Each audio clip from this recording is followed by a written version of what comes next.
Sorry, I was recording to the computer instead of the cloud, so I had to restart. Okay. Good morning, everyone, and welcome to the March 13th, 2024 meeting of the Olympic Region Clean Air Agency. I'm Jim Cooper from the City of Olympia. Let's go ahead and do some introductions for the record. So we'll start with the board, and I'll go to Greg. Hi, Greg Brotherton, Vice Chair of ORCAA and Jefferson County Commissioner. Dave? Dave Tobin, Pacific County Commissioner. Jill? Oh, we can't hear you, Jill. But I see you, so we'll keep going and I'll come back around. Randy? Randy Netherland, Mason County Commissioner. Apologize that I'm driving, but I'll be at my office shortly. Okay. Still nothing, Jill. Right by the mute button, there's a little caret that will show you a list of microphones. You might have more than one. That's the most likely thing that I can think of. Okay, Jeff, can you walk us through staff while Jill works that out? Yep. Before I jump in, it looks like you've got more. Commissioner Klaus. Yep. Yes, I see Emily. Hey, good morning. Emily Klaus, Thurston County Commissioner for District 5. Welcome. Happy to be here. Thank you. Joan.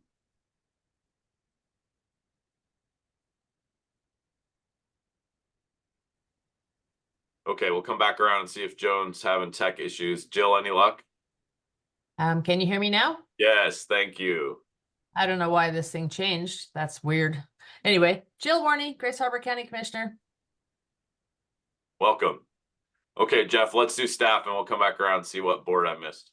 Okay. Good morning, everybody. My name is Jeff Johnston, Executive Director at ORCAA, and joined this morning by Mike Schultz, ORCAA's Compliance Manager, Jennifer DeMay, Engineering Supervisor, Odell Hadley, Senior Air Monitoring Specialist, Dan Nelson, Communications Manager and Zoom Master, and Debbie Moody, our Office Manager and Public Records Officer. And I'm also very excited to introduce you to Abby Roberts. Abby joined us on Monday as our newest engineer. Abby is a recent graduate from Clemson University in South Carolina with a master's in environmental engineering. Abby is also a published author and has done research on evaluating low-cost particle sensors for air quality monitoring. So we're very excited to have Abby's technical skills and passion for air quality on our team here at ORCAA. And I'll just also add that Abby has a husky named Rowan, and we're all very excited about meeting Rowan one of these days when Abby brings Rowan into the office. And so with that, let me turn it over to Abby and to maybe say a few words to us. You guys hear me? Yes, we can. Awesome. Thanks for the introduction. I'm really excited to be here. I did just move to Washington last year, so if anyone has any recommendations for places I should visit or things I should do, I would greatly appreciate that. Careful what you wish for, Abby. Welcome. Yeah. You'll probably get a long list. Yeah. It's very understood that Jefferson County is the most beautiful county on the peninsula, so you might want to start with Jefferson County. Or Grace Harbor. I think Don't 3 of forget those about counties are Pacific. behind me, so. Let's not forget about the beautiful Southwest Washington, Pacific County, beautiful beaches. Don't forget about rivers. Pacific. Right on. Well, welcome to the team, Abby. We'll look forward to getting to know you a little bit more. Let's see, other Jeff, your team. Oh, he went dark. Mike, you might have to carry it. Oh, there you go. Jeff Myers with the law lineman Daniel Kemmer and Bogdanovich. And Mike Throgmorton also with law lineman.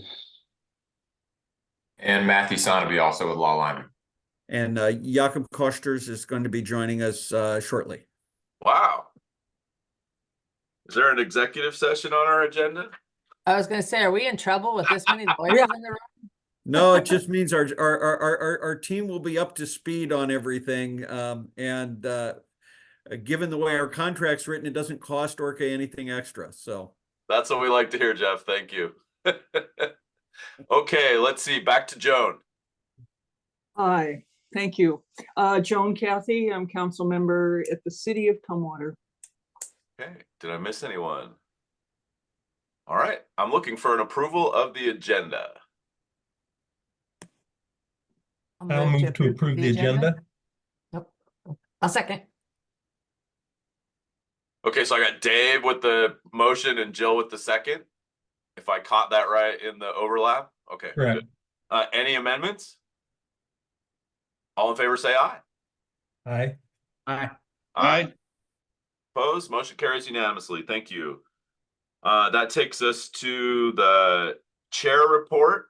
And I believe the main report I have today is to encourage and remind you all that in April, we are having our annual meeting and election of officers, as well as a field trip. And so we have asked everyone to try to be able to be at the meeting in person at the ORCAA facilities, which is going to be really cool because Jeff has some new furniture in the boardroom or the conference room that him and the team have pulled together. And I saw it the other day, and it really just changes the space, and it's going to be a lot more fun to meet and a lot less cumbersome with furniture. So please let Jeff or Debbie know as soon as possible if you're not able to make that meeting. We need to plan for vans for the trip to Silver Springs and want to make sure that we have the right count. So Jeff, am I missing any details on that reminder?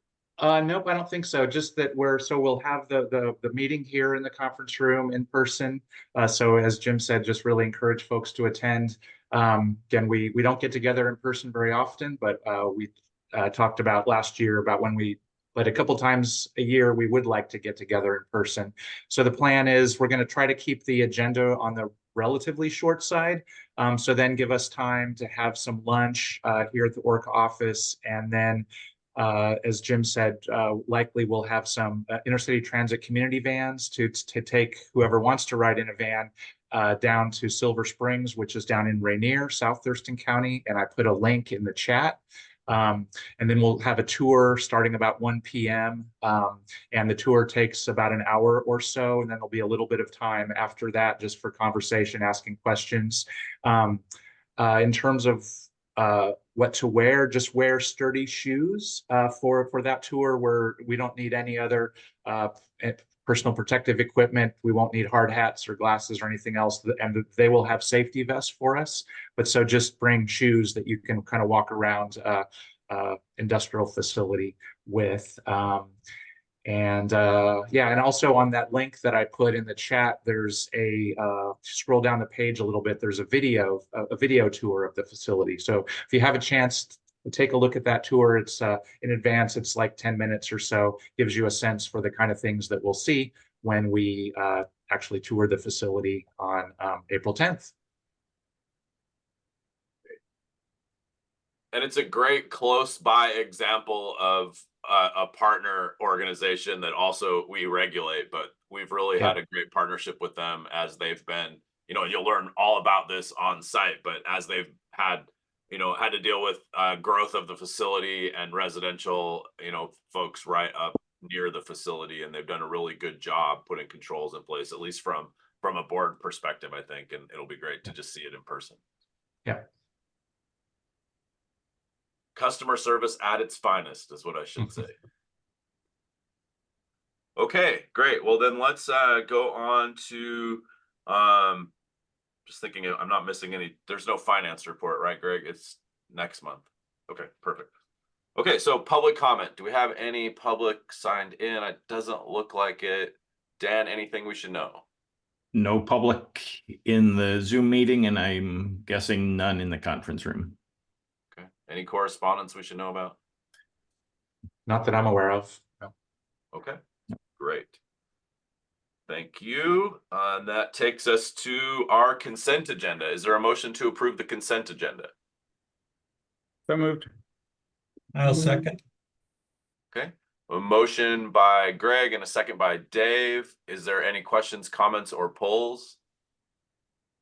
All in favor say aye. Aye. Aye. Aye. Opposed? Motion carries. Thank you.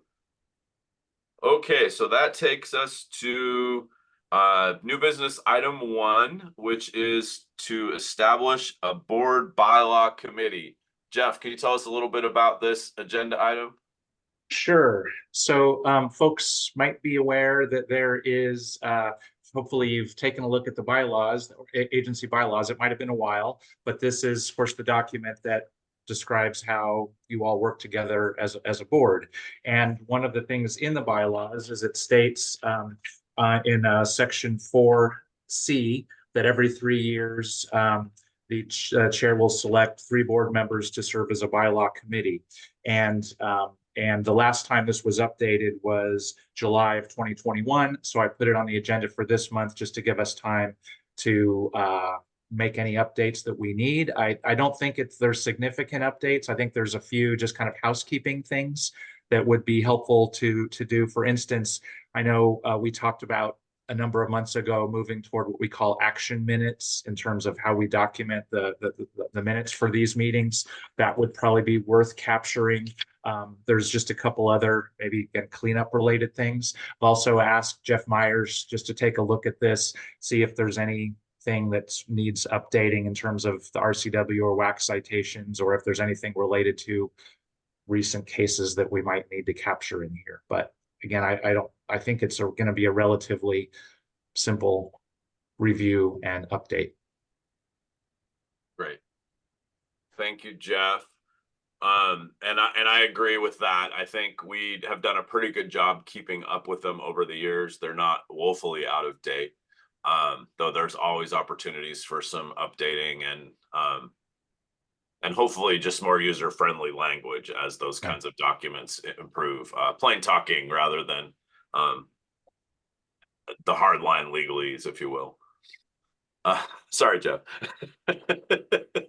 And so what Jeff and I talked about is probably that's just a couple of meetings, responding to staff edit suggestions, and then, putting, of course, the committee's lens on that from the board perspective.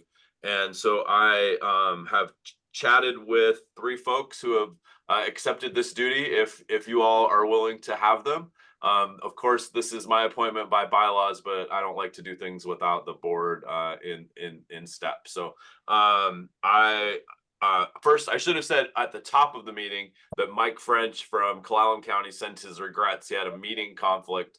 And I think one of the things that's challenging for all of us is with day jobs and full-time roles at home, juggling this can be hard. And so sometimes we're right down to the quorum line, but we're, as far, with my experience, we've been able to achieve a quorum almost every time, if not every time. So that's a good thing to keep up. So Mike sends his regrets, but also agreed to serve as the chair of the bylaws committee. And so I'll appoint Mike as the chair with Greg Brotherton from Jefferson County and Emily Klaus from Thurston County as the 3-person committee. Greg, question? No, not a question, just a comment. The bylaws look pretty strong. Happy to serve on the committee. I mean, I think I'm going to crib from these bylaws for some others that I'm working on. So it was a relief to look through them and reviewing for this committee. So happy to serve there. Very cool. And I've got thumbs up from Greg and Mike and Emily. You're still good. No changes of heart. Okay. So is the board okay with those appointments? And they will bring us back a updated draft. Any objection? Okay, great. We'll look forward to your work product. Thank you for stepping up. I appreciate it. We appreciate it. Thank you. Okay, so then that takes us to new business item 2. Which is updating the penalty assessment matrices, 1 of 3. And I think we're going to go directly to Mike Schultz with this one. No, actually, before handing over to Mike, I just wanted to give a little bit of context before Mike takes it. Just wanted to say so that these are important documents. For instance, every month when you review the compliance report with the NOV monthly report and see the penalties that we've assessed, these matrices are what we use to assess those penalties. And so when you see a particular individual or company has a $500 penalty, or another individual has a $5,000 penalty, or whatever it is, these are the matrices that we use to assess those. We certainly work hard to communicate the laws and regulations that we're charged with enforcing, and we spend a lot of time doing outreach and technical assistance, but issuing NOVs, notices of violation, is part of what we do. And while it's never where we start the conversations, some of the conversations end up going there. And these are an important tool to ensure that that our assessing is fair and equitable. The penalty matrices that we're be talking today are again part of ensuring that our penalties that we're assessing them consistently. They are guidelines, so there is intentionally some flexibility built into them, but the goal is that when two inspectors look at the same fact pattern for a particular violation, that they should come up with the same penalty amount. So, and then once we get into the discussions with the violators, we are almost always asked to reduce the penalties, and we often do. But having a board-approved penalty matrices is really important in those negotiations. Whether it's in negotiations with an individual about an outdoor burning violation or negotiations with a team of staff and their attorneys from one of our major sources, having the board-approved guidelines is really important as a place to start those discussions. So that's kind of what I wanted to say, just to kind of provide some context. And then now I'll turn it over to Mike to lead the discussion today about the first two penalty matrices that we're talking about today. Okay, well, thanks, Jeff. That's a good beginning to this process. I want to add on that not only is it important when we negotiate with the people who have the violators for any reduction where the penalty came from. If these get appealed, they get appealed to the Pollution Control Hearings Board, and that's always a question they ask: is this fair? Who determined the penalty matrix to ensure that it's fair and whatnot? We go through the process, and the board, actually Jeff Myers or whoever's representing us at the time there, will walk us through that. It's been reviewed in-house, vetted in-house, approved by the director and the ORCAA board, and that always carries some weight too, I think, at the hearings board when they're looking at the penalties amounts. So with that being said, I'll jump into the board packet that you guys got. There's a briefing memo in there, and of course I won't read it verbatim, but I'll just summarize some of the information in that before I move to some more of the details. We use 6 different penalty matrices. We tried to group them into logical groupings. So today we'll go over the outdoor burning penalty and then the solid fuel burning device, which most commonly referred to the wood stove. That's what it's dealing with. But it's the state and the ORCAA rules say classify it as a solid fuel burning device. So when you see that, just remember that's the wood stove. And I may slip up and call it the wood stove penalty sheet, but that's with those two. Then we'll hit up the asbestos and the demolition one later next month, and then the general penalty, which covers the sources along with the OP the following month. The process, thanks, Dan. The process is the same of how we go through them, so I'll go through that now. We won't have to go through it the next 2 times. But typically, we like to review these periodically, make sure they're up to date.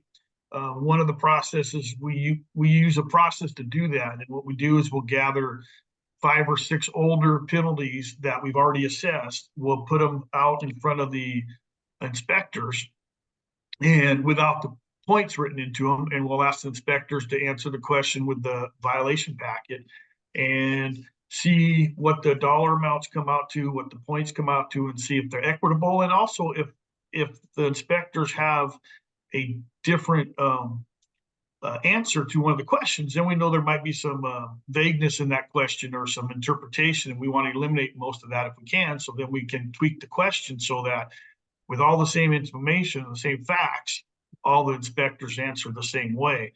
Then we know we've got a clear, concise question, and we can get to answers that are specific across the board with the points. So we sat down with 5 or 6 of these different ones, each for the wood stove and for the outdoor burning. And we went through that process. We looked at the questions. We looked at how can we improve them, how can we make them clearer, and then are the penalty amounts relatively fair. And with that, we made a few changes. And so, yeah, thank you, Dan. That's just good. So with the solid fuel burning device, the wood stove, the changes were less than any of the other documents, probably because we don't write many wood stove or, again, solid fuel burning device violations. you know, we work with people, like Jeff said, we try to educate them, give them alternatives to burning. You know, and generally people are trying to heat their home, and we don't want to nick them for that, but we do want them to burn clean, dry firewood so they don't impact the neighborhood. So that one we don't issue a lot. We didn't have a lot of changes, as you can see there. We did want to make a difference and single out burning during a air quality burn ban, which is an ORCAA called burn ban, versus a summer fire burn ban. And the previous document that we were using didn't specify that. It was just during a burn ban. So we wanted to roll out the summer burn ban. You know, that's not an air quality issue, so we shouldn't get involved with that. So we cleaned up that question number 3. We also thought it was important on number 4. We had a situation where you could have a nuisance but not have any evidence to it, and there's the nuisance rules we have. It's a complicated process at times, but the question just was not very clear, and so we kind of reworded it in the fact that basically just said, hey, you know, have you gotten a violation before for this? So we cleaned up the evidence. So it wasn't just evidence. We want to have you gotten in trouble for this before with an NOV. It's just a cleaner. Again, like I said before, some clarity in the question. 5, no change. Hey, Mike. 6 week. Yes. I got a question from Greg. Oh, sorry. No worries. No, thanks, Mike. This is interesting. I guess I was curious, what's the difference between a stage 1 and a stage 2 burn ban? Can you just go into that? Certainly, yeah. Those are ORCAA's air quality burn bans that we call. Stage 1 is it's all based on the readings we get from the nephelometer and the NAC standards for particulate. And if we get to a certain level, basically we bring in Odell at that point, and Dan, Jeff, and I, and we would say, okay, we're hit this level. PM, we call a stage 1 burn ban, and basically that's saying that in the area that ban is called, you no longer can have outdoor burning. And you also should not be using uncertified wood stoves. Then we haven't had one of these for a few years. We used to get them every year, but we don't have them very often now. And then if it's stage 2 would be, of course, higher pollution level, higher reading on the nephelometers. Then we would say burn ban is all stage 2, all outdoor burning, all wood stove use unless it's your only source of heat. So we restricted the burning even more. Like I said, in the past, we used to have 2 or 3 of these a year, usually in the winter during November through February. It's stagnant air conditions, cold, everybody's burning the wood stoves. But lately, the last couple of years, we haven't had any. We've been close. We've had some voluntary ones that aren't quite there. So that's a long answer of your question, but there's stages of air quality impairment that we call based on hard data from the nephelometer in the area. Generally, it's Thurston County. Occasionally, it's been Port Angeles. Occasionally, it's been Shelton, but primarily, it's been Thurston County.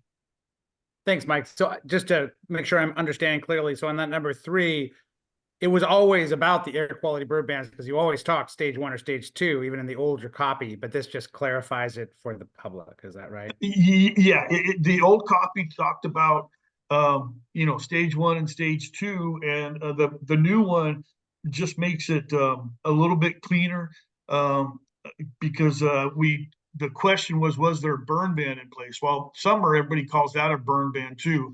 And we wanted to get rid of that confusion of a summer burn ban because that's not an air quality issue. So we changed the wording to, is an air quality burn ban in place? Is it an air quality issue, not a summer fire danger issue? So that's where we were trying to clean that up. Great, thank you. You're welcome. Okay, so question again, 4, we're just trying to, it's basically, we're just taking it from, was there a violation of nuisance standard? We changed it to, doesn't have to be the violation, but was there a formal complaint? Was there evidence of one? Even if we didn't write the ticket, we're going to give you some points for that because you clearly were creating a nuisance. Where the existing one was, you had to actually get a violation for that nuisance. And we try not to write the violation. So we didn't want to let the people off scot-free for causing the issues. If we didn't give them a ticket, they would not have been penalized before. So we just, again, tightened that up a little bit. On 6, it was 6 and 7. You're going to see this throughout all of our 6 penalty matrices. The old 6 and 7 were very similar questions. 6 asked about, were you informed by the rules by any government authority? And then 7 went into the very first answer to the question was, has it been documented that you've been informed by another government entity? To me and to ORCAA, those are very similar. One was, were you told? The other was it documented that you were told? We thought, oh, those are pretty close to the same, so we split them. We basically kept number 6 similar. It's like, okay, you've been told. And we also felt that if you've been told, 1 point on the old one was not enough. Most often 1 point didn't even adjust the scale. You didn't get any more penalty for being told before. It basically kept you in the same box most often. So we added it to be a 3-pointer instead of a 1-pointer. And that generally, if you've been told before, will move you up 1 category. Because we feel if you've been told, you should know better in 1 category. And then for the last question, 7, we just eliminated that similar question. I said, so 7, the last question is just very basic. Have you gotten a ticket for this before? Have you gotten a notice of violation before? If you have, we've given you 5 points because it should be more than just a warning, which gave you 3 points as per question 6. Question 7 is, okay, you got a ticket before, we're going to give you 5 points. It'll move you up either 1 or 2 categories. So 6 and 7, you'll see throughout all the matrices. The numbers may change based on how many questions are in, but we tried to split up a warning versus a violation, keep them 2 separate questions to keep them clean. And we added a few more points so that there would be an added penalty for those violations. So hopefully that makes sense.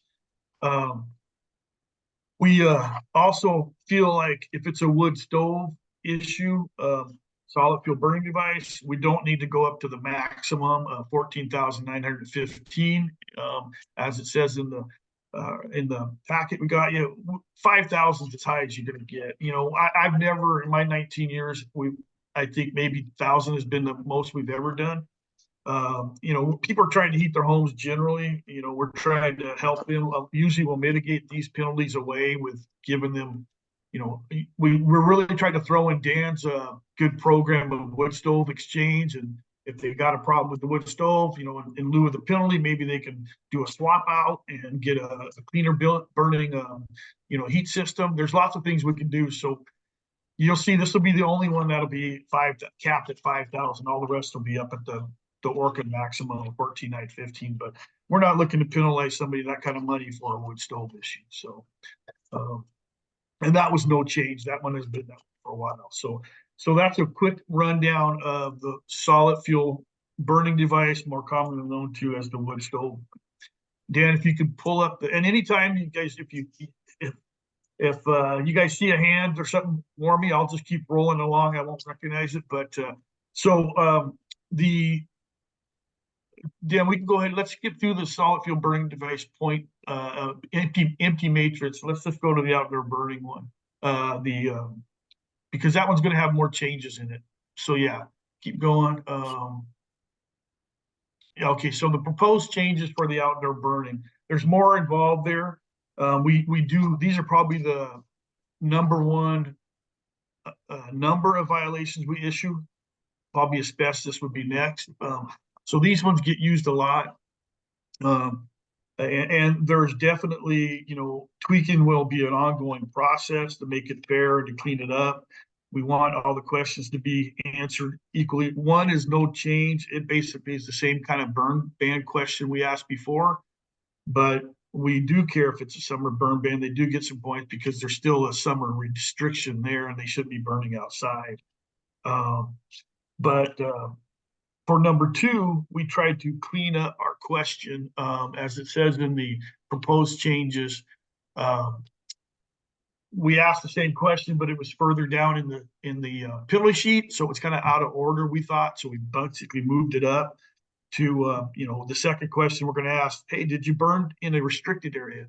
You know, did you do a land clearing or an outdoor burn in the city of Lacey or in Forks or any of these UGAs where you can only have a campfire. If you burn something beyond a campfire, we're going to assess some points for that. And again, we had that question before, but it was way further down in the document and it just didn't seem to make sense. We also tried to answer it better about, did it occur in a restricted area? The question was the same before, but it was worded a little more clumsy, so we cleaned that part up. Number 3, this is where we made some, I think, significant changes for us. If it's a paper trail issue, like they didn't get a permit or it's a minor thing, steps 3 and 4 actually send you to another question. In the past, those answers, and I'm going to show you this in a minute with the actual one that we filled out. In the past, we'd have to put NA a lot. Now we just say, okay, nope. If you needed a permit, you follow the process, or if you didn't need a permit, you follow the process in here. And it's a little bit smoother for us as we're filling it out instead of putting NAs.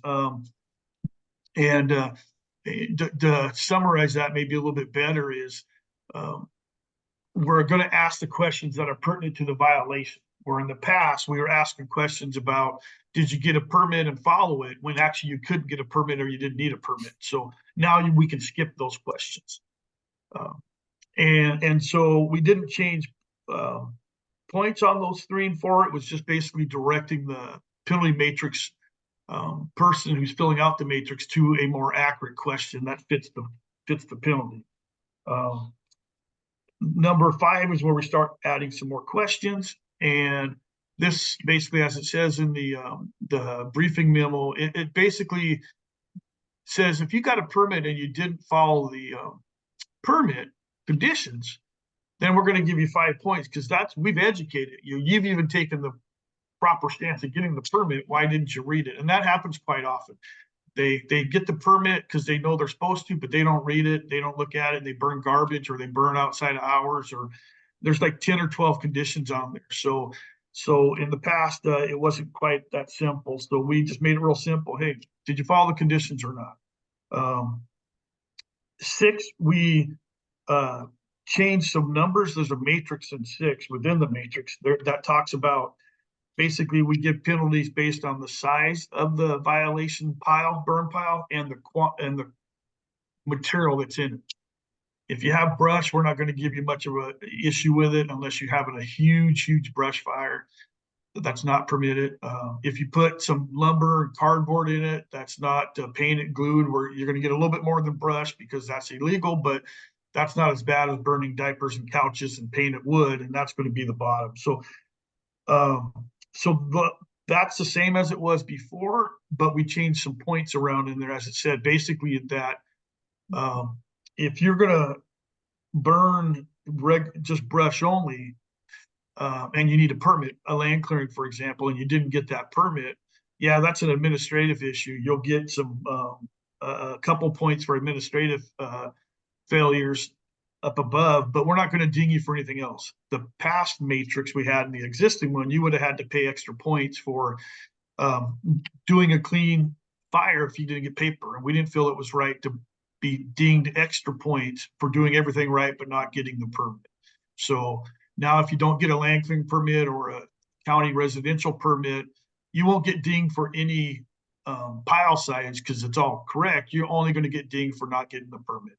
So it's just, again, a cleaner way. It's more fair, we think, to the violator, that don't penalize them for doing everything right except for what they did wrong, and that was just the violation process of not filling out the paperwork. So it will actually reduce several of those type of violations. They won't cost as much money. After that, we get down to 7 and 8, and this is the same thing I said in the solid fuel burning device. The first question for 7 and 8 were similar answers. They were basically, in one case, did you know about it? The second, on number 8, it was, okay, I knew there was documentation that you knew about it. And to us, those are pretty much the same thing. So we've made 7 the question that says, okay, did you know about this? And it could be some entity told you, or you had a permit. Did you know about this violation? And we're gonna give you 3 points, because again, before it used to be 1 point and it didn't change the scale at all. So there was really no penalty for knowing beforehand. 8 is the question of, now we got rid of did you know better, because that's up in 7. 8 is, hey, have you gotten a ticket before? If you got a ticket before and you're doing it again, we're going to give you 5 points instead of 3 like it used to be, because that will bump you up again as 1 or 2 categories. And so you'll see that again consistently throughout the process. I thought it would be, Jeff and I talked, maybe beneficial to show you through the old forms kind of how we did the points. So Dan, if you could bring up the ones that I sent to you this morning. There were some ones that we filled out, the older ones, and you know, I hid the names and the NOV number to protect the innocent. And again, this is the older question, but what I wanted to highlight here was, again, some of them were the same. Number 1 in this case, we changed the questions to make it cleaner in some cases. But Dan, if you can go up to the brush, the matrix on the middle there, number 5, yeah. This is really the crux of this outdoor document one, because as you can see, if you, in this case, they were only doing brush.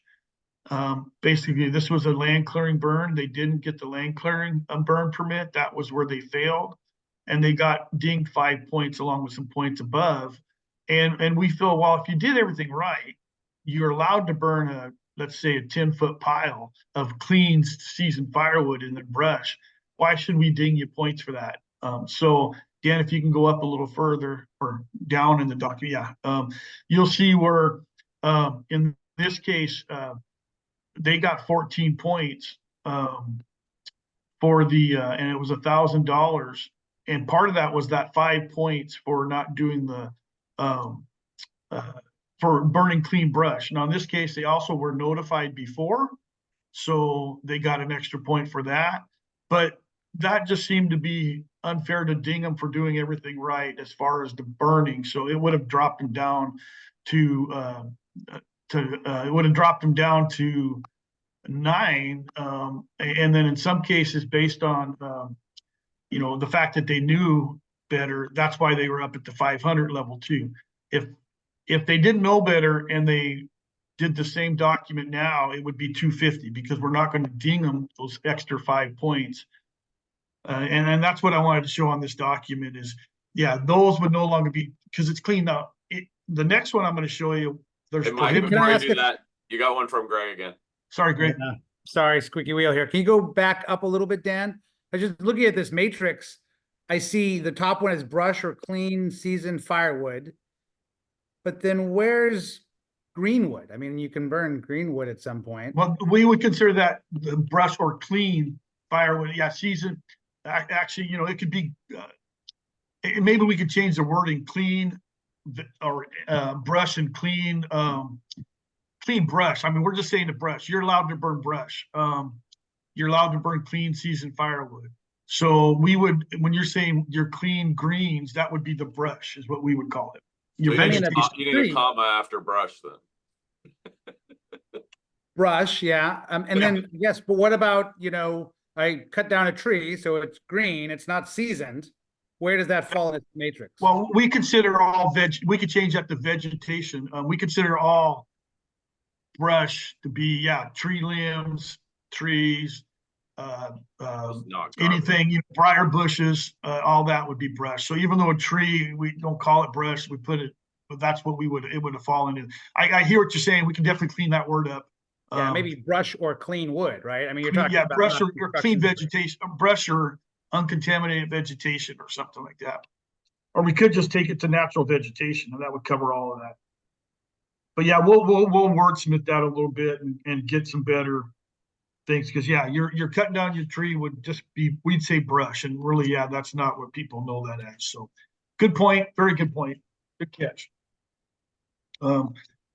So all right, so Dan, if you can go down to the review section, and this is where, okay, on the review, go up, down, yeah, right there.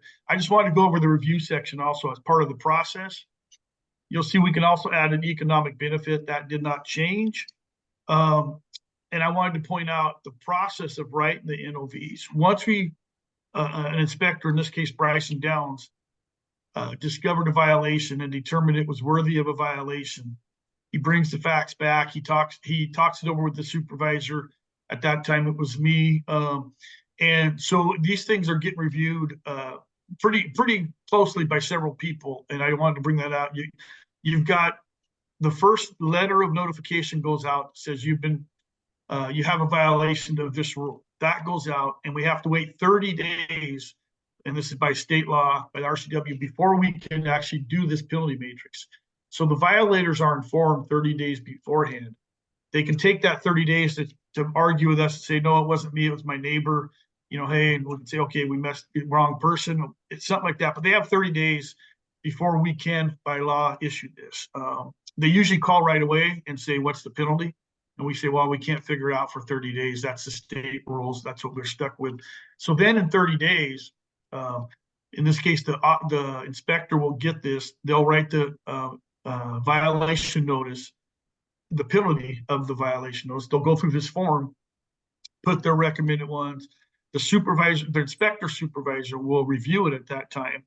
And at that time, they will make their recommendations, and then it will go to the executive director, which in this case, Robert signed it, or it'll go to the compliance manager based on the dollar. And so it'll be either myself as the compliance manager, or it'll be Jeff based on the dollar.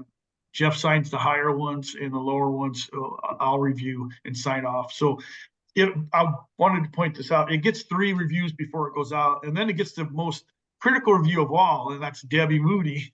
She's reviewing them before it goes out as the violation. She's also reviewing them before they go out as a penalty. So we've got a very good system to where if there's anything that's odd or not there, hopefully it gets caught in the 4 reviews, and we can get it corrected. And then, of course, if we have questions about how certain things go, and I've got one sitting now with Jeff Myers and his crews, we can always ask them about it too. The reason the first 2 say recommend it is we can, as I think Jeff pointed out, that these are guidelines. We can raise them or lower them based on the scenario. Rarely do we raise it, but some places like Puget Sound do that way more often, or Northwest, than we do. But it is a guideline. It's recommended when the assessed penalty sign, that's the final amount that would be negotiated or go to the hearings board if that was the case. So real quick rundown of those, because I don't want to take a bunch of your time. We want to make sure they're fair and equitable. There's not a lot of substance changes to these that you'll see. There's also not a lot of dollar amount, but the dollar amount may swing 1 or 2 of the penalty boxes left or right based on some clarity now that we put in these. But it's a good exercise. I guess I would, we're asking for the board's approval of this document, of these 2 penalty matrices, so that one, we start using them. They're going to be more clear. Maybe in 5 years again, we do it again, and we found some other errors in it. We would then, change them. Maybe the dollar amount needs to be changed, which would make come to the board at some point, say, okay, we need to increase the dollar amount based on CPIs and stuff. But I just want to emphasize there's not a lot of changes that are going to affect the violators. Maybe 1 or 2 categories is all. There are no, as I said in the briefing memo, there are no budget impacts to us. There are also no environmental impacts. It's basically a clarity issue and a slight adjustment of penalties based on points to make it cleaner for us and cleaner for the violator to see what they got. And with that, I'll answer any other questions, and I ask that you guys approve this, and then we'll do the same exercise another month from now. Any hands up? Any questions? Questions for Mike? Go ahead, Greg. Sorry, and now just with the passage of substitute Senate Bill 6121, just so you know, the over-under for me mentioning biochar at an ORCAA meeting has gone up considerably. But I'm wondering if those new rules are going to impact this penalty sheet. And we're called out, the Clean Air Agency specifically in that bill, to make rules for outdoor burning in a flame cap kiln. And I'm just curious if that impacts this, or, if it was considered. But right now, it wouldn't impact the matrix. If you look through the matrix, it's not burning in containers. We don't have that in there. It would be following your permit and burning with the cap kiln stuff. That's actually an agriculture operation or silviculture. So if it's agriculture, they would be getting a permit through us for agriculture. And if they didn't do it correctly or use the wrong stuff, they actually could use the same sheet, but what it said where we put where the permit conditions followed, that's where they would get some points because they didn't follow the permit conditions that would be on the agriculture permit. So it doesn't affect the penalty, but we will have to modify our agriculture permit that we have to incorporate that, because right now it's not. And the other thing would be if, let's say they're burning brush in there, wood in there to make the biochar, but they also threw in some garbage, they would, the same penalty sheet would work for that one, and it'd be they burning prohibited materials. They didn't, which means they didn't follow their conditions, because we'll put the conditions on the permit. So my answer summary is it doesn't affect this sheet, but it definitely will affect our agriculture permit that we'll have to change. That makes sense. Thanks. And then can we change that matrix to natural vegetation? Would that be a scrivener's adjustment, or would that be an edit that we should make, if that's reasonable? I think that's an easy one for us to make, and how you guys want to go about approving it. You just approve it with that additive of natural vegetation instead of brush.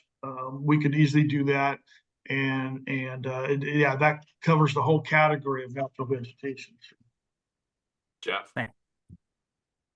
Thanks. I was going to talk I will talk a little bit more about substitute Senate Bill 6121 a little bit later during my executive director updates. But yeah, we're not really exactly sure how that's going to impact what we're doing. So Ecology is going to have to update their agricultural burning rule in response to it.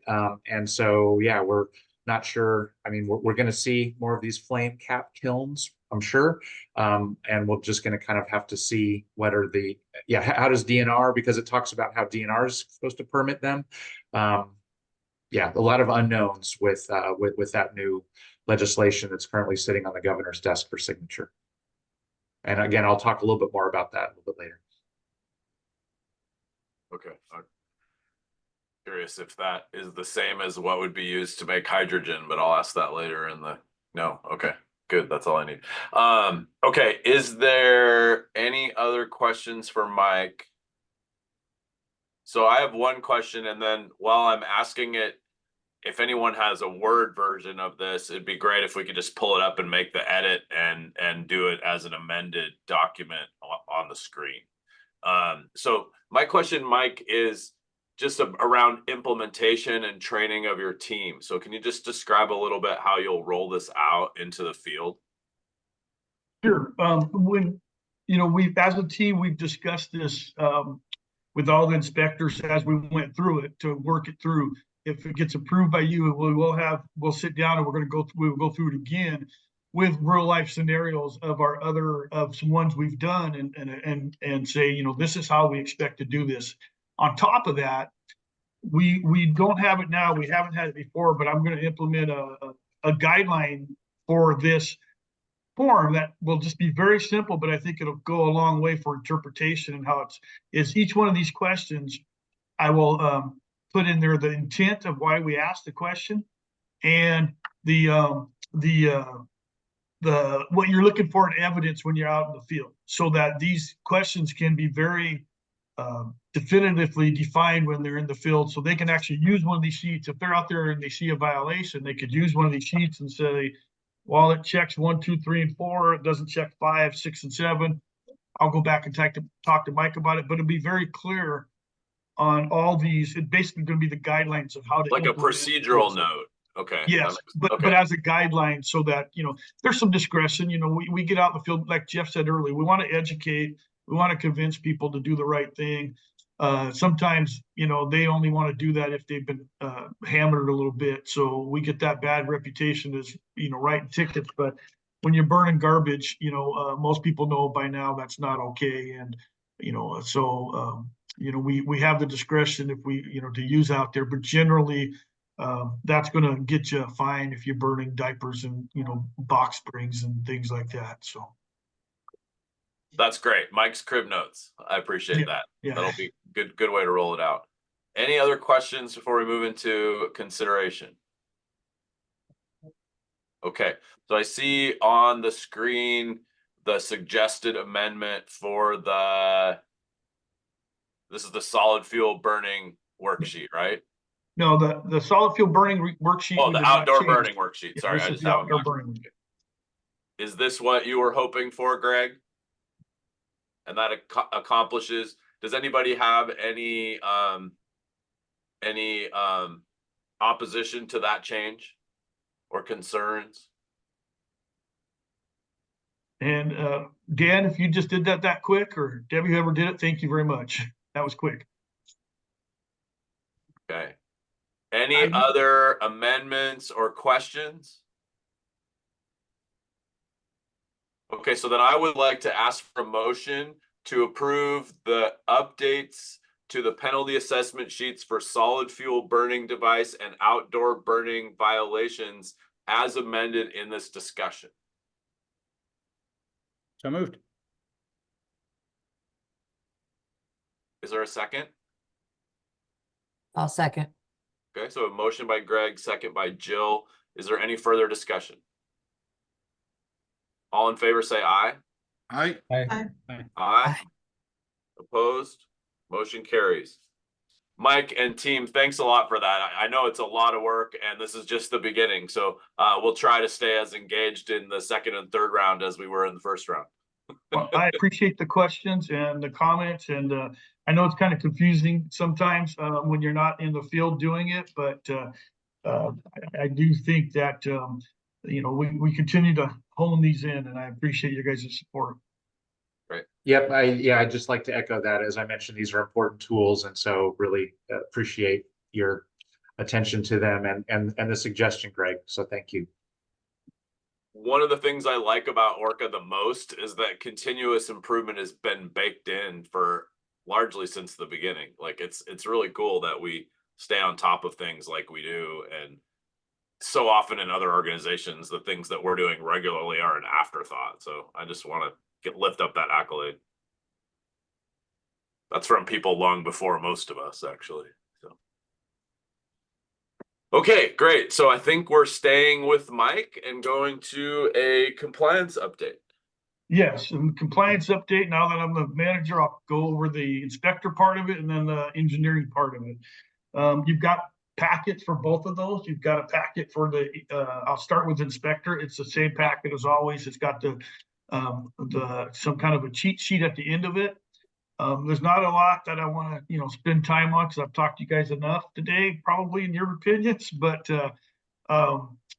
you'll see the thing, a note to me is the land clearing burns there aren't very many right now. And I think that's because the weather was so wet and, cold the last little bit. We should start seeing those land clearing burns tick up because the weather's getting nice. People are going to burn all that brush that blew down and what have you. So you might see an uptick in that, but the inspectors are getting ready to, spring and summer is our biggest inspection time. So they are getting things ready to be out in the field a lot more. So that's kind of the inspector note. On top of that, as I said, used to be the inspector supervisor, now the compliance manager. We do have a job announcement out there for an inspector supervisor. We've gotten a handful of applications. I'll be reviewing those this week, talking with Jeff about them, and hopefully we'll have some candidates out of that we can interview in the next couple of weeks. And I'll be able to replace the inspector supervisor. They can take that job away from me, and I'll do the manager part of the compliance part.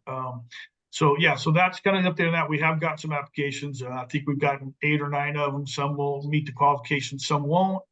Don't quote me on that number, but yeah, we got enough that I think we hopefully will have some interviews in a couple of weeks. I would need to go through them, but hopefully that'll be the case. And we'll get an inspector supervisor back here. Engineering wise, as Jeff mentioned, Abby started. And Mike, let's just pause and see so we can separate it for questions, because otherwise we might get kind of confused at the end. Is there any questions on the compliance? Okay, go ahead, Mike. Okay, sorry about that. Yeah, we're going to change that, I think, to inspectors and then engineers. Kind of gave new names to the That makes sense. divisions there, the teams. The okay, so the engineers they have been working really hard on two specific topics. The Pacific Northwest Renewable, the pellet mill out there in trying to get permitted and built out in Hoquiam. That's a huge public comment period. It was talked about last board meeting, so I won't go into all the details, but there's been a lot of effort put into responding to all those comments for that one. And so we're wrapping that part up. Also, the engineers are doing another big project for a new technology within our 6 county regions, and that was talked about last time briefing too. It's warehousing down in Raymond, putting in continuous dry kilns. Basically, you put the lumber in one way and it just dries as it goes all the way through, instead of just sitting in the kiln and then they bring it in and out like a baker's oven. This way, it'll just be a constant process. So we're working on that. They are working on that one real well, trying to get that done. So then adding, people coming in with smaller NOCs for gas stations and paint booths and other things too. So they're really busy.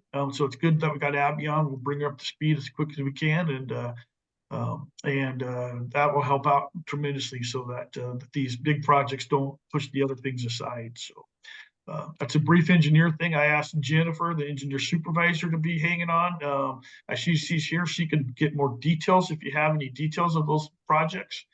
But that's kind of it. We're getting in a busy season for sure. Yeah, it looks like it. Any questions? Good economic indicators. Yes. Actually, just on that note, I met with the Thurston County Economic Development Center data team last week to talk about their economic development index. And one of the things I told them is asbestos and land clearing and demolition permits are leading indicators, I think. And so they were going to they might be reaching out to us to look at what kind of data we have year over year to tell that story, because it's kind of I think it's kind of an interesting data point. And they leaned in on it. So is that Michael Cade? Yeah, or... it's his team, his data team. Gene is the name of the data guy.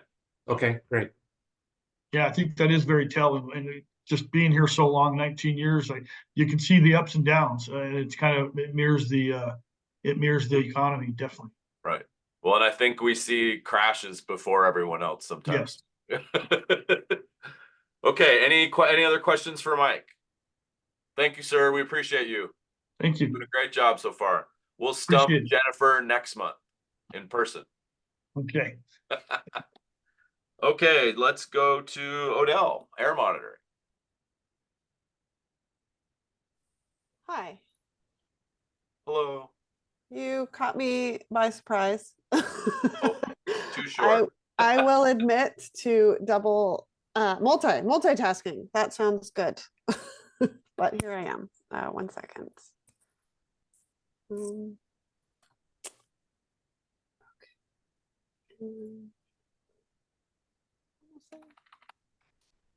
Okay.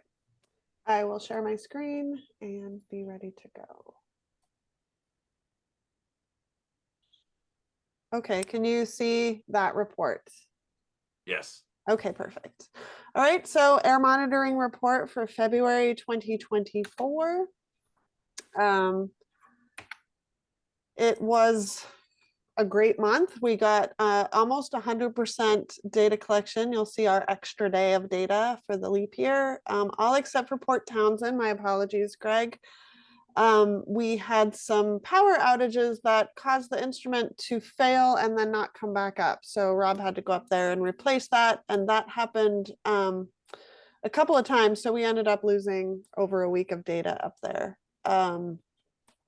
And I'm sure you're aware of all those power outages and craziness since you were there.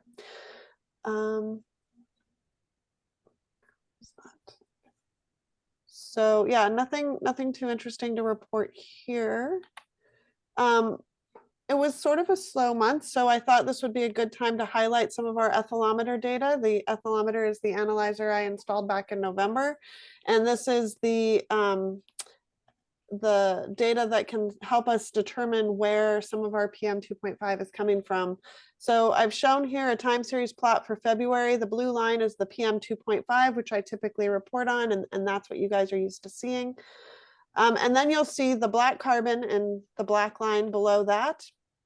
And the organic carbon, which is the orange line, this isn't necessarily the actual mass of organic carbon, but it's an indicator of organic carbon. And it's an indicator of whether or not what we are seeing is from fossil fuel burning like diesel or oil and gas, or whether it's from wood burning, wildfires, or wood smoke, wood stoves. So you'll see lots of peaks here in February, likely coinciding with low winds and cold temperatures. And this is an example. I've taken some of those days to show you what that looks like on the filter. So up above is something typical of what we would see if we were seeing a lot of diesel, very black or gray smoke. And that's what it would look like here in the data, where these two lines are almost the same. And so they're reporting about the same concentration of carbon mass. And then in the middle panel, this is sort of a mixed one where you see it kind of brownish gray. Each one of these is a day. And you can see that the red line, or the organic carbon line, is starting to be a little bit higher than the black carbon line by about 1.5. And this bottom panel is clearly biomass or wood burning at a low temperature. And that is a very yellowy brown color on the filter. And we see that in the light absorption as well, where it exceeds the black carbon by almost a factor of 3. In each of these cases, you'll notice that the black carbon sits right around 2 micrograms per meter cubed for all of these. So it's the same amount of black carbon, but this red line is what really tells us where that's coming from. So that will be a good tool for us as we move forward. Odell, you got a question from Greg? Yes. Yeah, on that, it's really interesting chart. So the bottom one, the biomass, you say lower temperature burns. So is that like wood stoves, and the black carbon soot would be from like a forest fire? No, the black, well, yeah. So it has a lot to do with the temperature at which the wood burns. You can actually get a very black sooty look, but it's pretty rare from wood burning. But I have seen it in some laboratory experiments where we can get really dry wood and we can burn it really at hot temperatures, and we can get a very efficient burn, and that smoke starts to look more black and look more like diesel. That's not really what we see in the field for ambient air conditions. Even with wildfire smoke, it still looks kind of brown. I mean, you know that when you go outside during a wildfire smoke episode and you look at the air, it kind of has that brownish reddish tint. Or your handkerchief. Or your handkerchief, yeah. So even with wildfires that burn really hot, there's still, the other thing to note is that when a fire is burning really hot, and Mike and the inspection team can vouch for this, you don't get a lot of smoke because it's burning so efficiently that you're just getting a lot of soot, but you don't actually see the smoke. The smoke is really produced in the smoldering part of the fire, which is a lower temperature burn, more similar to what we'd see from wood stoves. Thank you. Good question. All right, so now that was sort of our little fun sciencey data plot for the month. And then I'm getting into other monitoring activities. It's been a busy month. So Rob Weiland has been helping with the monitoring and doing a fabulous job. So he conducted quarterly site checks in Port Townsend and Aberdeen, had to return to Port Townsend to replace the nephelometer after several power outages. We went to Chesapeake for general maintenance. And on that trip, we're able to stop at Port Angeles and pull the purple air sensor, which had a power supply go bad. All of our purple air sensors that we've had installed have sort of all died right around the same time. Some of this really extreme weather, I think, was at fault. A lot of wind, a lot of rain, blew things around, got things contaminated. So we were able to fix the purple air sensors at Lacey and in Port Townsend. So that's up and running. purchased several new power supplies that are more weather resistant and a new purple air sensor for Shelton. The Shelton one, funny story, he got out there, it had actually blown off its connection and was upside down and filled with water like a cup.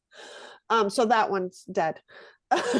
And so our next step is to replace the purple air in Shelton and in Port Angeles when he next goes up there. The Inflation Reduction Act grant application. So this is more money from EPA that they are giving out. Those applications are due April 8th. And we are working with the Department of Ecology to fund some projects that will increase sensors in our region and also hopefully replace and upgrade the monitoring shelter in Lacey to something a little bit more modern and more robust. That shelter is great. It was built by Robert and Jimmy back in the late 80s. So I think it has definitely served its lifetime, and it is time to just switch that out for something a little better. So we're hoping to get that. And then other long-term projects that I have on the back burner that I'm almost finished. With that ethylometer, writing the standard operating procedure, which will be used for the state. So kind of like the state bought me the ethylometer and I'm writing the SOP for them. So a little bit of a tit for tat. Senior Air Monitoring Specialist Handbook. Jeff has been having some of us managers create handbooks for if something were to happen and we were suddenly not here, that someone else could more easily step into our role and know how to do our jobs. And then the Grace Harbor Saturation Study Analysis. We've collected all that data and I need to get that analysis and report completed. The last thing I just want to do is give you guys an update on the PM 2.5 National Ambient Air Quality Standard. I told you last month that they were EPA was updating the annual standard. For those of you who are new, you might hear the word NAAQS thrown around a lot. NAAQS stands for National Ambient Air Quality Standard. So I just wanted to point that out for new board members who may not know what we're talking about. So just to review, the PM 2.5 annual NAAQS was lowered from 12 micrograms to 9 micrograms per meter cubed. This also changes the air quality classification. So AQI concentration cut points of PM 2.5. What that means for you guys is that we will start to see a lot more moderate air quality days, even though our air quality will stay the same or improve. So you'll see a lot more yellow days, but that doesn't mean air quality is getting worse. We've just changed our classification. The rule, It's always been worse. The rule change has been published in the Federal Register and that was published on March 6, 2024, which means that the final rule becomes effective on May 6, 2024. So 2 months from now, we will start to see those new AQI values take effect. And that is all I have for you guys today, unless there are questions. I think I asked this, but I forgot the answer. Do we have to update our reference to the federal regulations in our own regulations sooner because of this change? I do not know the answer to that. No. And I don't recall you asking that question before either. So yeah, I'll let someone else answer that. No, I don't think that there's a particular place that, I mean, we enforce the National Ambient Air Quality Standards. There's not a place in our rule that specifically calls out what the NAAQS is. We defer to, but we do annually update the date in our reference that would catch anything. But no, I'm not aware of anything specifically related to this NAAQS update that requires a regulation update of our own. Yeah, that's really what I meant, is whether we need to change the date sooner or waiting for the annual process. It doesn't matter on this one. Okay. Yes. Right here. Okay, perfect. Thank you. Thanks, Jeff. Good answer. Thank you. Any other questions for Odell? Thank you for the cool extra science moment. That was great. Oh, you're welcome. All right, so we're going to go to Dan for communications. So it's been a busy month. Some internal things we're working on. As mentioned in the communications report, we're working towards moving the agency well into the 21st century, digitizing things, trying to reduce some of our paper loads. So working on some training database, cloud-based resource that we can have new hires and existing staff all use. So all training for all programs will be in one location. Easy for us to have staff look at, easy for managers to go in and see who has completed what. And so it's a really powerful platform that we used actually in designing and building our website. Our contractor uses it extensively. And it's something that other air agencies are using now as well. Spokane and Benton Clean Air are using the same web designer. And so it can also have some plug and play compatibility with websites. So there's able to share with other air agencies or other sources as well. So we'll have more on that in the future. Also continuing to improve our digital accessibility. So people of all abilities and skills can access all of our records and data online. So when we built the new website, the website itself is 99% digitally accessible. So pages are easily read by reading devices for the visually impaired. Working on making sure all of our documents, our digital documents, PDF files and records are also digitally accessible. So standardizing forms, standardizing all of our practices. So that's an ongoing task, but you'll hear more of that as we move forward through the years as well. Externally, had a really busy couple weeks with events. I'll actually share, I was 2 weeks ago up at Port Townsend at their home show, sitting in a middle school gymnasium with this booth. This was the night of setup, so you can see I don't have a neighbor yet on either side, no people coming through. Really good attendance. It was a one-day event in Port Townsend. Lots of discussions about burning and asbestos, as you might expect. Lots of discussions about Port Townsend paper, which is not an ORCAA source. So a lot of referring to ecology there. And then this past weekend, I was back up on the north side at Port Angeles at the Clallam County Home Show, and really good attendance, including our missing colleague here. Mike French stopped by with the mayor of Port Angeles. They were doing the rounds and chatting, and we had some really good conversations. The mayor invited ORCAA, Jeff, if he's available, to come up and speak to the city council at some point and talk about what ORCAA does and how the county or the city can work with us. Mike offered the same courtesy, and there's some other things we talked about that we can work on, and I need to follow up with them. But I will note that both events were really well attended by the public. The Port Angeles event was probably the busiest I've been ever at a home show at ORCAA. So literally never or very seldom got to use that chair behind Mike, because there was a lot of discussions about asbestos, outdoor burning. We'll have some future discussions about composting options in the county, and wanting to work with some of the waste haulers. There's a big push apparently in the community for solid waste or yard waste curbside pickup, which isn't offered at this point. So there's a growing momentum for residents to push for that. So again, really good conversations and really busy, very tiring weekend, but really well attended and glad we were there. I'll note next month we have the Olympia home show. I think it's April 20th or that weekend, 21st, 22nd, somewhere in there at St. Martin's. So I went from spending a weekend in the middle school gymnasium to a high school gymnasium, now to a college gymnasium at St. Martin's. I'd encourage or challenge those of you who are local to come and match Mike in coming and representing the board at the booth and talking to your constituents there. Mike had some good conversations with people coming through. So let me make sure we have that right, though. That means we have to bring 2 mayors to like up him. Yeah.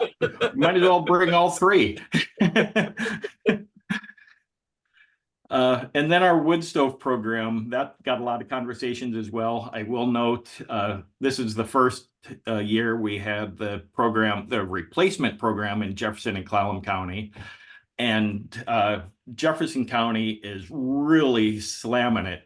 We've got 2 vendors, Frederickson Electric and All Weather Heating and Cooling signed up, and they are going gung ho on this. So, and we did have an issue with the local metal recycler there in Port Townsend area that did not want to participate without being funded from us through the program. And we were able to mend some fences and work with him, and he is on board now. So that was a big stumbling block to get a successful program up there, and we were able to work with Frederickson Electric, especially working with me. We were able to find some good conversation, or have some good conversations, and find a resolution with that metal scrapper. So we have metal scrappers, I think, in all of our counties identified now, except for maybe Pacific. So, and then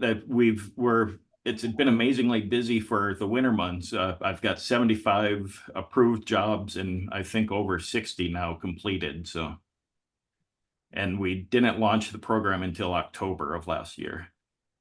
And I think I'm budgeted for 225 total jobs in 2 years. So, or a year and a half. So I will leave it at that unless you have questions. Oh, I almost forgot the big news. Just this week, the State Department of Ecology had a public hearing on the ORCAA's recreational fire rule change that you passed last year and went into effect about a year ago now. The state has to write that into the state implementation plan, the SIP. And so they have a public comment period, and a public hearing occurred on Tuesday. Nobody attended.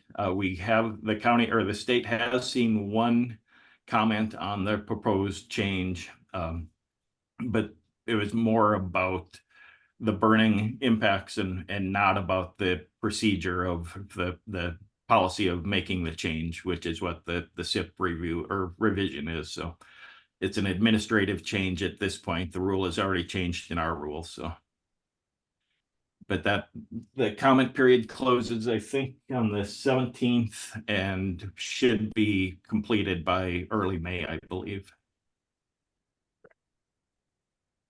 Okay, questions for Dan? I'll lift up from the chat that we will also be at the May 18th and 19th Grace Harbor Master Gardener's Home Show. Yes, so we will be. One. So Jill will have to bring, actually you bring 2 mayors, then we're gonna have to bring 3 mayors. So timeline of the calendar, right? We'll work on that. I will Great. note that the Olympia Home Show, the Olympia Master Builders also include Mason County. So Randy is welcome to come over as well. And Grace Harbor invites their colleagues in Pacific County to come up. So. Hey, nice swag there too. That's a good looking vest. If you all order any in the future, I'm sure the board would be interested in that opportunity. We can look at that and see what the cost is. I would pay for mine. So. Yeah, that's certainly something we can do. And maybe in April when we're all together, perhaps Dan can have we've got some vests and we've got some nice jackets that we've purchased for our team as well. So yeah, we can take orders in April. Cool. Another way to carry the brand. So yeah, as long as we carry it right. Cool. Thank you, Dan. Appreciate all of that work. And we'll now go to Jeff to wrap it up. Okay. Yep. Before I go to my updates, just wanted a couple things from Lynn, since Lynn, our financial services manager, is out this week. So Mike talked a little bit about the hiring of the inspection supervisor. Well, we've got interviews next week, I think Monday and Tuesday, 3 candidates for our financial specialist position. So we're very excited about that, hoping that we'll have that position filled in the coming weeks. Lynn also wanted me to share that ORCAA received word a couple weeks ago that we once again are recognized by the AWC, Association of Washington Cities, as a WELL City with the WELL City Award. We will receive a 2% premium discount on our medical premiums. This discount will be applied in next fiscal year. So I put a chat or I put the link in the chat. Hopefully, I'm sure many of you are familiar with this program. A lot of cities and counties are, well, not maybe not counties since it's AWC, but a lot of cities are part of this, and a lot of other agencies are part of this. And we use it as a real opportunity to highlight and stress the wellness activities here at ORCAA. And then another last reminder from Lynn is that in April, we will have a finance committee meeting at 9 a.m. Lynn and I will be bringing the draft fiscal year 2025 budget to talk with the finance committee about. So that'll be an important meeting. Of course, a lot of work going on now regarding that and putting that together in the coming week so that we've got something for you next month. So then rolling just into updates from me, and hiring. The other vacancy that the agency has had that we've got is our records specialist position. And the records position's been vacant since Tiffany Flores left ORCAA, moved with her family down to Northern California. With a variety of things have happened. Actually, Tiffany's moving back up, and so she's rejoining ORCAA on April 16th as a record specialist. So she's actually going to be taking over as the agency's public records officer and a number of other duties. So very excited about having Tiffany back with us. And so again, we're close to, knock on wood, maybe next month we'll be able to say that we're fully staffed, or at least we've got a clear path to being fully staffed. So excited about that. Let's see, other things, a couple legislative things. So mentioned earlier, and Greg, you asked about Senate Bill 6121. Initially, it was called a biochar bill, and frankly, there were a lot of issues with it. Ecology worked with the bill sponsors to address some of the more problematic issues, removing the biochar definitions and also changing the name of the bill. It's now called an act related to agricultural and forestry biomass, and again introduces the concept of some definitions about what's called a flame-capped kiln for disposing of forestry and agricultural biomass. So again, we're still trying to figure out exactly what that means. It's on the governor's desk, and there's been a lot of discussion among other local air agencies and Department of Ecology. ORCAA doesn't historically get many agricultural burn permit requests. We don't do a lot of agricultural burning. It's more kind of east side of the state, but we'll just kind of gonna have to see. I know there's an interest for using these. Sometimes a particular type of flame cap kiln there's a device called a ring of fire, and we've had conversations with some of those proponents. But in the past, the state has seen, and we have interpreted the regulations as those are essentially large burn barrels. Well, this again, the new definitions in the Clean Air Act separate these out. So again, still trying to see kind of what the impacts of this is going to be. Any questions or about that, or more discussion? Right. Yeah, thanks for bringing it up, Jeff. And I just so far for me. I think that it's really how you use a burn barrel, right? I've been trying to get us to advocate for burn barrels, but it's a technique as much as anything. If you want me to bring mine down, I will for our April meeting, and we can have a little char. Absolutely. Yeah. All right. But it's not that portable, but if anyone ever wants to look at it, I think it's really a great move. And I think often, you can do a flame cap kiln just with a ditch in the ground for a silvicultural application. It doesn't actually even mean that you have to have a thing, really. It's more of a technique, I would say. Right. And and like you say, it is how you use it. And so I think there's going to be a lot of education to both us, our team, and then as folks apply to use these devices or use these burning techniques, just have to kind of see how it all plays out. Can one of you describe really basically the practical use for a small scale like Greg just described? I can describe mine and Jeff can correct me. So I use it for agricultural use and for silvicultural use too, you know. I have a oil drum that's cut vertically in half to make a little hemisphere, 6 foot, 4 foot long, less than 6 feet. And a flame cap kiln is essentially you keep setting a small fire on top of the other fire so that the cap of the kiln is essentially a hot fire that continues to, it prevents sparks from going out, and it draws the heat up and kind of quenches the material below. So it undergoes the pyrolysis, which is basically making charcoal.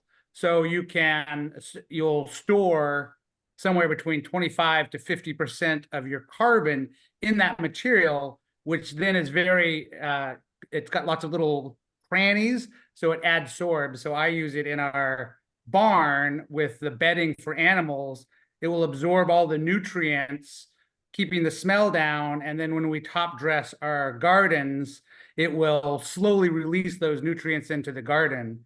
I want to use it on like nasty lakes that have a lot of bacteria and everything. It can be used for a lot of different applications. Have you ever fed any to your animals? I understand that it increases the life of cattle exponentially when they are fed this biochar carbon. I've tried after I heard the Jamestown tribe is going in, Jamestown Sklallam tribe is going into a partnership with Herman Brothers to, and we were trying to find some grant money for them to amend cattle feed with it. And it inhibits the methane burps of the cows. So it's a climate adaptation too, because it sequesters that methane into their poop and it goes down and it doesn't go into the atmosphere. So I've heard it's good for the diet, but I mean, I use it in lieu of sand, you know, which is the second largest commodity in the world. And we're running out of sand that has, you know, can be used in concrete. So you can use it in lieu of a lot of different things. You can create a passive cooler with it, you know, a drip irrigation line over a, you know, an igloo made of biochar with chicken wire will you know, keep with no energy, will keep a cooler down at about 45 degrees. So there's a lot of biochar the same as activated charcoal, like in a filter. Is that the same material? Yes, okay, pretty much. You're making that at home, because I've read actually that humans eating that can help take the plastics out of our system. Right. It's a beginning of a theory. So don't. And I'm not sure, but I think it is that true biochar is actually a lot purer, a lot, because where these charcoals sometimes have a lot of other matter in it, right, that never got cooked through. Where at least these big plants that are doing it, I went and visited some with the process, and I was blown away with how pure it can be made to where there's not much left other than the actual product. Okay. Yeah, that's really helpful, because I was thinking like I need to get a different kind of smoker so I can cook my meat on your charcoal, but I get it now. Thank you. That's really helpful. So lots of interesting potential uses with biochar, and for producing it can lead to a lot of smoke, which is where ORCAA's interest comes in. So again, working to ensure that that the smoke is kept to a minimum. It should create less smoke, though. It should create less if it's done right, because it burns really hot. So, okay, we missed about half of that. So Randy, then Greg. I was gonna say, when done right, it's actually the opposite. It's supposed to burn. That's why the biochar is created as so pure. It's supposed to be so high in heat, so high in intensity that it actually burns all the particles before it can leave. That's the interesting part about it. I don't know how I got into this one, because we had a company that was looking at us, and before I would do something like that in my community, I went and visited, but I did all kinds of research and it's never left my head. So sorry. Commissioner scientists, I love it.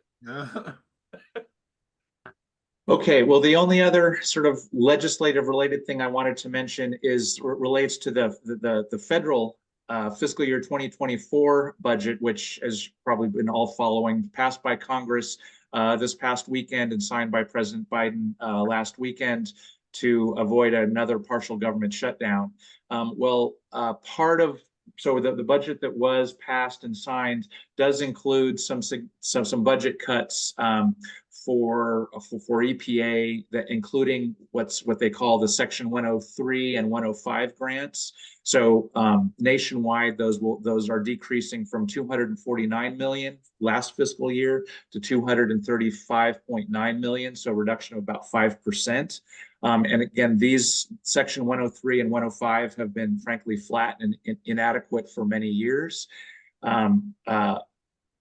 Sometimes we refer to these monies as our core grants, and again, they pay for things that our fee programs don't, such as outdoor burning related work largely, and a few other things. So again, we don't really know what impact that will have on the money that we get from EPA and ecology. I'm hoping that we get some of that here in the coming weeks, particularly as it relates to the preparations for our 2025 budget discussions, but we'll just keep you posted. But I just wanted to put that on your radar. The only thing I'll mention is that, as Jim mentioned, next month you'll get to see our new conference room furniture. So excited about having that and being able to use our conference room in a lot more different ways than we have been in the past. And then I'll just end with a reminder that the bottom of the agenda links the board agenda planner, where the show gives you kind of an idea of what's coming up on future agenda topics for coming months. What's linked in there right now just goes through the end of the fiscal year, so just through June. Been talking with Debbie, and we're going to start a document for next fiscal year. So again, and start populating the agendas for our meetings in July and forward. And again, just a constant request, if there's topics that you're particularly interested in, things that come up at our meetings or things you hear about from constituents, please talk to me and we'll get something on the agenda. So that's it for me. Jill, then Jeff. I like how you've put the links in the agenda now. It's much easier than all the Dropbox things. Thank you. Great. Whoever's Absolutely. doing that, thank you. That would be Debbie. So yes, thank you, Debbie, for making that easy. Jeff Myers. Yes, I had just one thing for the good of the order, and that is the ACT versus Puget Sound Clean Air case that was decided by the Court of Appeals. This is the case where they were the Puyallup tribe and the citizens group were arguing that the board had to issue the permits and it could not be done by staff or by the control officer. That case, the Court of Appeals denied the motions for reconsideration and to publish the rest of the opinion. So it is ripe for review by the Supreme Court as of the 22nd of February. Their petition for review will be due by the 25th of March. If they don't file anything, then that case becomes final. So we will know that by the next board meeting. Thanks for keeping us up to date on that, Jeff. Yep. Anything else for the good of the order? So just a reminder again, we hope to see you all in person next month. A great day planned. And one of the things that hasn't been mentioned is the screen in the conference room is very large now. And so it'll be easier for us to see from our seats. So that'll be great. And then as a reminder, in April for our annual meeting, we will elect a chair and vice chair of the board. And I'll just say I'm willing to serve, but I'm always willing to rotate leadership and help someone out if they're interested in getting into this role. So give me a shout, and then we can make sure we have a peaceful transition of power if you're interested. Okay. I'll give you a shout, Jim. I'm going to be nominating you, so that's the way it works. I guess I can never get out of it, I guess, so as long as I'm here. No. All right. Well, we'll carry you out in a box when the time is ready. Right. One that's very, very compostable. I can't speak today. Yes, right. Yeah. Biochar box. Yes. Actually, yeah, we'll have that conversation over a beer someday. but seriously though, it's really good to rotate leadership, and I know people are interested in gaining that experience and skill. So if you're interested, please don't hesitate to give me a shout and we can work something out. So all right, with that, we are adjourned. Thank you, everyone. Take care. Thanks, everybody.